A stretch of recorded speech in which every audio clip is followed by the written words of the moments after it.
Hey, yo, what the fuck?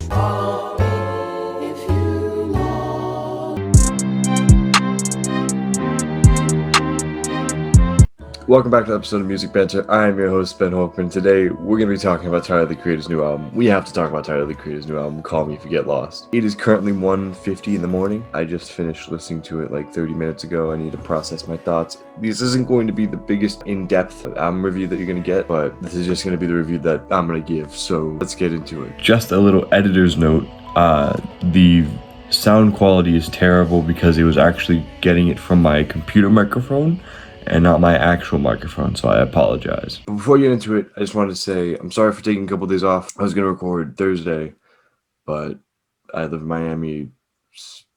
A building in Surfside collapsed. It's a tragedy, and I didn't really feel right to record, and I just want to say links will be down in the description to donate. Please help out. Now, let's get into this video. So the first thing that comes to mind when I think about this album is DJ drama. I find it hilarious, and it kind of adds to the grimy aesthetic that he wanted to bring to some of the songs. It reminds me a lot of Kendrick Lamar's Damn, when he had the DJ coming in to Kung Fu Kenny and all that kind of stuff. Now, some people might ask, well, what's the difference between the DJ drama and DJ Khaled? A lot. I think with DJ Drama's addition to the album, it is adding something. It is adding an aesthetic. It is adding a vibe. It is adding a sort of feel to the album that DJ Khaled usually just doesn't. He kind of just plasters his name all over the song, and then Rihanna does something, or Justin Bieber does something, or Drake does something. It doesn't really matter what he says. All I do is win.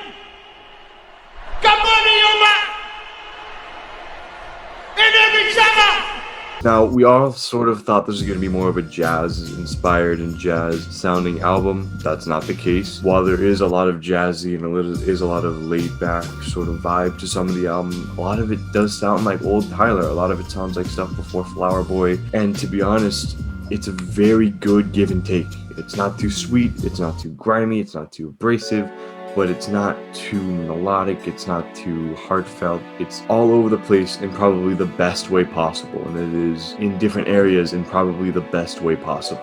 When I was actually looking at the feature list, I got very worried. How would 42 Dugg, how would NBA Youngboy, how would Lil Wayne or Uzi fit on some of these songs? But then again, Tyler, in every album he does, surprises us. All the features snap. All the features do so well on this album. It is unbelievable. Like Youngboy, where was that in almost any of your songs? That's insane. I would have never expected that. And for Tyler, the Creator, to be able to see something like that is unbelievable. Maybe that's why J. Cole drove 8 hours to go see Youngboy, because he just knew that there was something different. But one of the more prominent ones was Frank Ocean on the end of Lemonhead, with him and 42 Dugg being the features. It's only 20 seconds, but realistically 20 seconds is all I need of Frank Ocean. Pause, bro.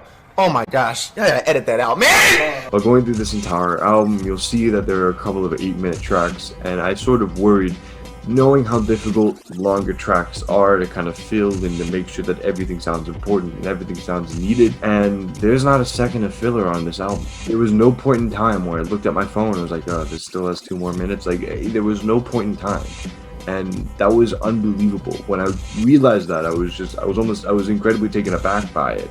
You have tracks like Wilshire, an 8-minute track that has incredible storytelling, and it literally gave me chills. It was unbelievable. And of course, there are some funny lines. I talked about the pull-out line on Lumberjack. There's also the time where he basically tells a white girl to suck my cock, motherfucker! I really don't have any complaints about this album. I really, truly don't. I'm so glad I can say that. The only thing I could really sort of maybe go at is the mixing. It could have been maybe a little better. Besides that, there was nothing. There was really nothing. And I'm so happy this album came out. To me, this is the album of the year by far. I love the off season, don't get me wrong. Sour was a good album, but there's nothing topping this. I can put a lot of money down thinking Tyler, the Creator's probably made the album of the year. What do you guys think? Let me know down in the comments. I have nothing else to say about this album. This is amazing. Go check all the links down in the description.